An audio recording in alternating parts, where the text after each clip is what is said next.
Ethan trudged through the front door of his tidy suburban home, backpack slung low. His 12-year-old shoulders sagged beneath an ocean of worry.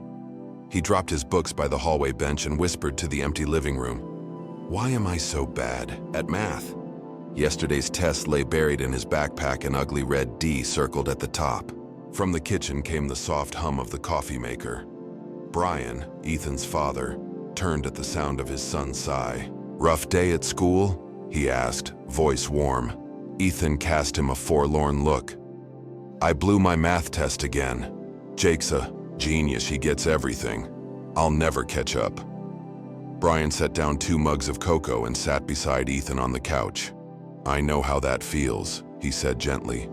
"But I think we can turn this around." Brian leaned forward. "Lesson 1, celebrate our strengths. Why don't you invite Jake to play soccer this weekend?" Ethan frowned. "Jake hates sports. He's not good on the field." Brian smiled. "Exactly. You're great at soccer. He's great at math. Let him see your world." Saturday arrived, bright and breezy. On the dusty field, Ethan's feet danced across turf, weaving past defenders, scoring goal after goal. Jake ran breathless, tripping over cleats, missing passes, but cheered Ethan with genuine delight. Later, sitting on the grass, chest heaving, Jake wiped sweat from his brow. Ethan offered him water. Jake grinned, wobbling.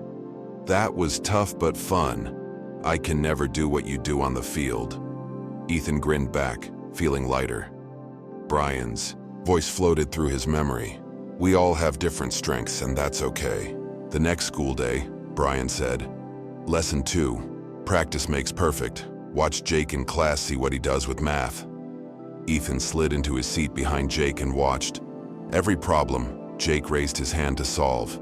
In hallways, he counted, change for lunch. At home, his homework lay open at every spare moment. By evening, Ethan reported to Brian that Jake practically lived in numbers. That night, Brian and Ethan talked over cereal. "Jake is good at math because he practices constantly," Brian said. Ethan nodded, eyes shining. "So if I want to get better, I have to work at it more every day."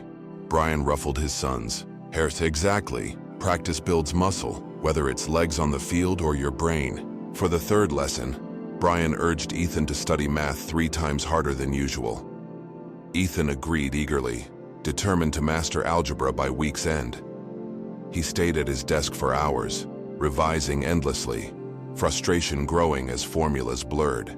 By Saturday, his eyes stung, sleep fled, and panic took root. Ethan slammed his pencil down. "I hate this. It's impossible." His father entered quietly. "You've done enough for now. Pushing yourself too far can backfire." Ethan's shoulders slumped. "I thought working harder was the answer." Brian shook his head gently. "Sometimes forcing yourself to do something you don't love wears you out. True excellence comes when you love the journey or find joy in the work." Brian continued.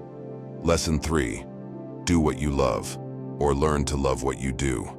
You can get good at math, but if it feels like punishment, it will always drain you. Focus on soccer, where practice feels fun. And if you want math, find ways to make it enjoyable. Turn problems into puzzles." Ethan leaned forward, relief washing over him. Over the next week, Ethan split his time.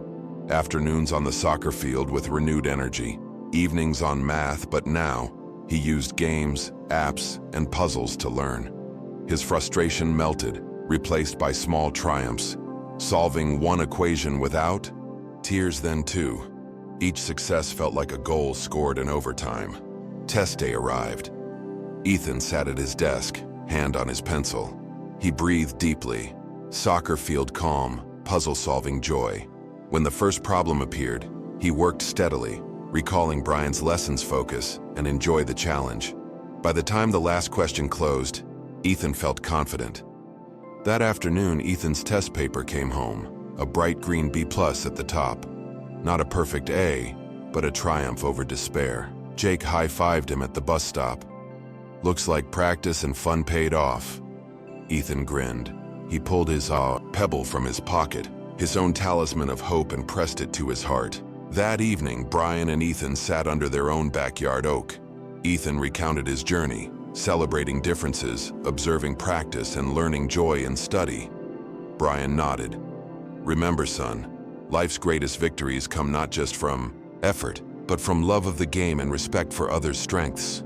Ethan tucked into bed that night wiser than before. He understood that everyone's gifts are different, that practice builds skill, and that joy makes effort light. As he drifted off, he promised himself he would play soccer with all his heart, and study math with curiosity, and always remember that a balanced life honors both passion and persistence. Moral: we all have different strengths. Practice builds mastery.